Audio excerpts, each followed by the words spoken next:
Media reports के मुताबिक operation सिंदूर भारतीय फौज और भारतीय फजाइयों का एक मुश्तरका ऑपरेशन था, जिसमें पाकिस्तान और पाक जेर कब्जा कश्मीर में कई अहदाफ पर हमला करने के लिए सटीक हमलावर हथियारों का इस्तेमाल किया गया था।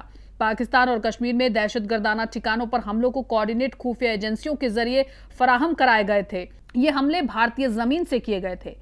जराये के मुताबिक वजीर आजम नरेंद्र मोदी रात भर ऑपरेशन सिंदूर पर कड़ी नजर रखे रहे। सभी 9 ठिकानों पर हमला कामयाब रहा। भारत ने कहा, हमारी तवज्जो कार्रवाई पर थी और गैर इश्तियाल पर थी। किसी भी पाकिस्तानी फौजी तनसीबत को निशाना नहीं बनाया गया। भारत ने हदफ के इंतखाब को और उस पर अमल से इंतहाई तहम्मुल का मुजाहिरा किया। यह हमला पाकिस्तानी दहशतगर्दों के जरिए एक सयाहती मकामात पर 26 शहरियों को गोली मारकर कत्ल करने के लगभग 2 हफ्ते बाद हुआ है। भारत के जरिए हमले के ऐलान के कुछ ही मिनटों बाद भारतीय फौज ने ट्विटर पर लिखा, न्याय हुआ, जय हिंद।